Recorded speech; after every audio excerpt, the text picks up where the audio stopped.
Glass ಹಾಕ್ಸ್ಬಿಟ್ಟು tyre ಹಾಕ್ಸ್ಬಿಡ engine service ಮಾಡಿಸ್ತಾರೆ 5,000 ಕೊಟ್ಟು tractor report ಬಿಡ ಬರೀ ಯಾವ ಇವಾಗ ಪೇಮೆಂಟ್ ಬರ್ತಲ್ಲ ಯೂಟ್ಯೂಬ್ದು ನಿನಗೆ ಕೊಡ್ತೀನಿ ಹೇಳಿಲ್ಲ ಏನಮ್ಮ ಎಷ್ಟಾಗಿ ಎಷ್ಟು ಬಂದರೆ ಬರುತ್ತೆ.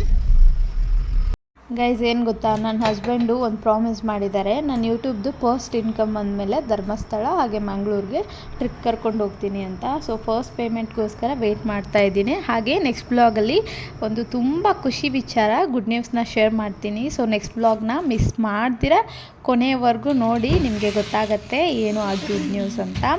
ಸೊ ಇವಾಗ ಆ್ಯಸ್ ಯೂಶ್ವಲ್ ನನ್ನ ಮಾರ್ನಿಂಗ್ ಟು ನೈಟ್ ರೂಟೀನ್ ಏನಿರುತ್ತೆ ಅದನ್ನ ಶೇರ್ ಮಾಡ್ತಾ ಇದ್ದೀನಿ. ಸ್ವಲ್ಪ ಲೇಟಾಗಿ ಎದ್ದಿದ್ದಕ್ಕೆ ಎಲ್ಲನೂ ಕ್ವಿಕ್ಕಾಗಿ ಮಾಡ್ತಾಯಿದ್ದೆ. ಹಾಗೆ ವ್ಯಾನ್ ಭಯ್ಯಿಂದ ಕಾಲ್ ಕೂಡ ಬಂದಿತ್ತು, ಅದಕ್ಕೆ ಕ್ವಿಕ್ಕಾಗಿ ಓಡಿಸ್ಕೊಂಡು ಹೋಗಿ ಅವನ್ನ ವ್ಯಾನ್ಗೆ ಡ್ರಾಪ್ ಮಾಡಿ ಮತ್ತು ನಾನು ಮನೆಗೆ ಬಂದು ಫ್ರೆಶ್ ಆಗಿ ಈ ಥರ ಔಟ್ಫಿಟ್ನ ಹಾಕ್ಕೊಂಡಿದ್ದೆ. ಅದು ತೋರಿಸ್ತಾ ಇದ್ದೆ. ಮಿರರ್ ಸ್ವಲ್ಪ ಗಲೀಜಾಗಿತ್ತು, ಅದನ್ನ ಕ್ಲೀನ್ ಮಾಡೋಕ್ಕೆ ಕೂಡ ನನಗೆ ಟೈಮ್ ಇಲ್ಲ. ಮನೆ ಕೆಲಸ ಅಷ್ಟೊಂದಿರುತ್ತೆ, ಅಂದರೆ ಹೊಸ ಮನೆ ಕಟ್ತಾ ಇದ್ದೀವಲ್ಲ ಆ ಮನೆ ಕೆಲಸ.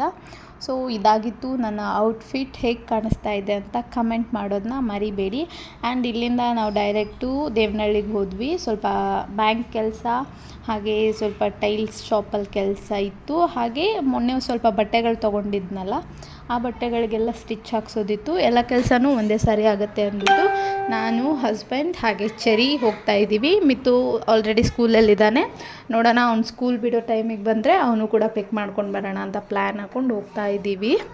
ಇವಾಗ ಫೈನಲಿ ದೇವನಹಳ್ಳಿ ರೀಚ್ ಆಗಿ ATM ಮುಂದೆ ವೆಯ್ಟ್ ಮಾಡ್ತಾ ಇದ್ದೀನಿ. ಹಸ್ಬೆಂಡು ಸ್ವಲ್ಪ ಬ್ಯಾಂಕ್ ಕೆಲಸ ಇದೆ, ಅದು ಮುಗಿಸ್ಕೊಂಡು ATMಲ್ಲಿ ದುಡ್ಡನ್ನ ಡ್ರಾ ಮಾಡ್ಕೊಂಡು ಬರಬೇಕು. ಸೊ ನನ್ನ ಹಸ್ಬೆಂಡ್ ಏನು ಹೇಳ್ತಾರೆ ಕೇಳಿಸ್ಕೊಳ್ಳಿ, ಗೊತ್ತಾಗತ್ತೆ ನಾವು ಎಷ್ಟು ಲಕ್ಷಕ್ಕೆ ಎಷ್ಟು ಕೋಟಿಗೆ ಬಾಳ್ತೀವಿ ಅಂತ.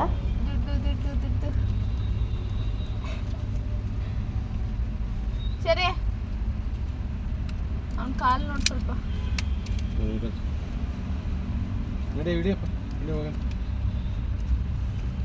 ಎಲ್ಲಿ ಹೊಸ ಬಸ್ ಸ್ಟ್ಯಾಂಡ್ ನಿಲ್ಸಿ ಸಾಕಲ್ಲ ಅಲ್ಲಿ. ಬ್ಲಾಗರ್ ನಾನು ಬ್ಲಾಗರ್. ಅವೆಲ್ಲ ದುಡ್ಡು ಹಾಕ್ಬೇಡ, ದುಡ್ಡಲ್ಲಿ ಇನ್ಕಮ್ ಟ್ಯಾಕ್ಸ್ ಬರ್ತಾರೆ ಇಡತ್ತೆ ಸುಮ್ಮನೆ. ಆಮೇಲೆ ಏನೋ ಹಾಕೊಂಬೇಡ. ಅವನೇನೋ ಕುರಿ ಕಾಸದ ಮೇಲೆ ಎಷ್ಟು ಕುರಿ ಬಂದ್ಬಿಟ್ಟು ಹಾಕ್ಬಿಟ್ಟೆ ಅವನು. ಗೈಸ್ ನೋಡಿದ್ರಲ್ಲ, ನಿಮ್ಮ ಹತ್ರ 1 ಲಕ್ಷ ಅಮೌಂಟ್ ಇದ್ದರೆ ಜೋಪಾನವಾಗಿ ಎತ್ತಿಟ್ಕೊಳ್ಳಿ. ನಂತರ ವಿಡಿಯೋ ಎಲ್ಲ ಮಾಡೋಕ್ಕೆ ಹೋಗಬೇಡಿ, ಬಿಕಾಸ್ ಟ್ಯಾಕ್ಸ್ ರೈಡ್ ಆಗತ್ತಂತೆ ನನ್ನ ಹಸ್ಬೆಂಡ್ ಹೇಳಿದ್ದಾರೆ. ಸೊ ಈ ಮ್ಯಾಟ್ರ್ ನಂಗೆ ಗೊತ್ತಿದ್ದಿಲ್ಲ, ಅವ್ರು ಹೇಳಿದ ಮೇಲೆ ಗೊತ್ತಾಗಿರೋದು. ಸೊ ಇನ್ಕಮ್ ಟ್ಯಾಕ್ಸ್ ಅವ್ರಿಗೆಲ್ಲ ನನ್ನ ವಿಡಿಯೋನ ಶೇರ್ ಮಾಡೋಕ್ಕೆ ಹೋಗಬೇಡಿ. ನಮ್ಮ ಮನೆಗೆ ಹುಡ್ಕೊಂಡು ಬಂದರೆ ಕಷ್ಟ, ನಮ್ಮ ಯಜಮಾನ್ರು ನನ್ನೇ ಮನೆಯಿಂದ ಆಚೆ ಕಳಿಸ್ಬಿಡ್ತಾರೆ. ಸೊ ನಾನಿವಾಗ ಡೈರೆಕ್ಟಾಗಿ ಬಟ್ಟೆ ಶಾಪಿಗೆ ಬಂದಿದ್ದೀನಿ. ಎಲ್ಲನೂ ಸ್ಟಿಚ್ ಮಾಡೋಕ್ಕೆ ಕೊಟ್ಬಿಟ್ಟು ಪೋಸ್ಟ್ ಆಫೀಸಲ್ಲಿ ಹಸ್ಬೆಂಡ್ಗೋಸ್ಕರ ವೆಯ್ಟ್ ಮಾಡ್ತಾಯಿದ್ದೆ. ಒಂದು 5 ಮಿನಿಟ್ಸ್ ಆಗುತ್ತೆ ಅಂತ ಹೇಳಿ ಆಮೇಲೆ ಹಾಫ್ ಆನ್ ಅವರ್ಗೆ ಬಂದರು. ಅಲ್ಲಿಂದ ಮನೆಗೆ ಬಂದ ತಕ್ಷಣ ಮಿತು ಏನು ಹೇಳ್ತಿದ್ದಾನೆ ಕೇಳಿಸ್ಕೊಳ್ಳಿ. ಪ್ಲೀಸ್ ಸಬ್ಸ್ಕ್ರೈಬ್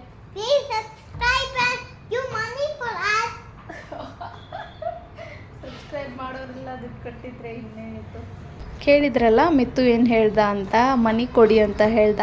ಈಗಿನ ಕಾಲದ ಮಕ್ಕಳಿಗೆ ಯಾವುದರಿಂದ ದುಡ್ಡು ಬರುತ್ತೆ ಯಾವುದರಿಂದ ದುಡ್ಡು ಬರಲ್ಲ A to Z ಗೊತ್ತಿರತ್ತೆ. ಬಟ್ ನಾವೆಲ್ಲ ಮಕ್ಕಳಾದಾಗ ನಮಗೆ ಏನೂ ಗೊತ್ತಿದ್ದಿಲ್ಲ. ಯಾರಾದರೂ ₹1 ಚಾಕ್ಲೇಟ್ ಕೊಟ್ಟರೆ ಸಾಕು, ಸಿಕ್ಕಾಪಟ್ಟೆ ಖುಷಿ ಆಗಿಬಿಡ್ತಿದ್ವಿ. ಸೊ ಟೆಕ್ನಾಲಜಿ ಆ ಥರ ಇರೋದ್ರಿಂದ ಮಕ್ಕಳು ಕೂಡ ಅದೇ ಸ್ಪೀಡಲ್ಲಿದ್ದಾರೆ. ಇನ್ನು ಮತ್ತೆ ಹೊಸ ಮನೆಗೆ ಬಂದು ಆ್ಯಸ್ ಯೂಶ್ವಲ್ ಕೆಲಸಗಳು ಇದ್ದೇ ಇರುತ್ತೆ, ನೀರು ಹಾಕೋದು ಅದು ಮಾಡೋದು ಇದು ಮಾಡೋದು ಅಂತ. ಸೊ ಹಸ್ಬೆಂಡು ನೀರು ಆನ್ ಮಾಡು ನಾನು ಹಾಕ್ತೀನಿ ಅಂತ ಹೇಳಿದ್ರು. ಸೊ ಅವ್ರಿಗೆ ಪೈಪೆಲ್ಲ ಜಾಯಿಂಟ್ ಮಾಡಿಕೊಡ್ತಾ ಇದ್ದೀನಿ. ಒಬ್ಬರು ಮೇಲೆಯಿಂದ ಪೈಪ್ ಬಿಟ್ಟರೆ ಇನ್ನೊಬ್ಬರು ಕೆಳಗಡೆಯಿಂದ ಕನೆಕ್ಟ್ ಮಾಡಿ ಪೈಪೆಲ್ಲ ಎಳೆದ್ಬಿಟ್ಟು ನೀರು ಹಾಕಬೇಕು. ಪೈಪ್ ತುಂಬ ಕಟ್ಸಾಗಿಬಿಟ್ಟಿದೆ.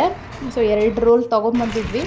ಆಯಿತು. ಆ್ಯಂಡ್ ನಮ್ಮ ಮನೆಯಿಂದ ಫ್ಲೈಟ್ ಈ ಥರ ಇರುತ್ತೆ, ಅದು ಕೂಡ ಕ್ಯಾಪ್ಚರ್ ಮಾಡ್ಕೊಳ್ತಾ ಇರ್ತೀನಿ. ನನಗೆ ಫ್ಲೈಟ್ ನೋಡೋದಂದರೆ ಏನೋ ಒಂಥರ ಖುಷಿ. ಈ ಊರವ್ರಿಗೆಲ್ಲ ಫ್ಲೈಟು ತುಂಬ ಓಲ್ಡ್ ಟ್ರೆಡಿಷನ್ ಥರ ಆಗೋಗ್ಬಿಟ್ಟಿದೆ. ಬಟ್ ನನಗೆ ನಾನು ಲಾಸ್ಟ್ 7 ಇಯರ್ಸಿಂದ continue every single day every single minute ನೋಡ್ತೀನಿ, ಆದರೂ ಫುಲ್ಫಿಲ್ ಆಗಲ್ಲ ನನಗೆ.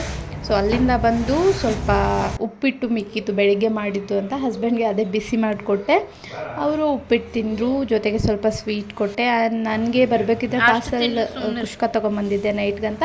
ಕುಷ್ಕ ತಿಂದೆ, ಕಬಾಬ್ ತಿಂದೆ. ಆ್ಯಂಡ್ ಇದು ನಮ್ಮ ಹೊಸ ಮನೆಯಿಂದ ನೈಟ್ ವಿಡಿಯೋ ಇಷ್ಟ ಆಗಿದ್ದರೆ ಚಾನಲ್ನ ಸಬ್ಸ್ಕ್ರೈಬ್ ಮಾಡಿ, ನಿಮ್ಮ ಫ್ರೆಂಡ್ಸ್ ಆ್ಯಂಡ್ ಫ್ಯಾಮಿಲಿ ಜೊತೆ ಶೇರ್ ಮಾಡಿ. ಸಿಗುವ ಮತ್ತೆ ನೆಕ್ಸ್ಟ್ ವಿಡಿಯೋದಲ್ಲಿ. ಅಲ್ಲಿವರೆಗೂ bye, take care, good night, love you all.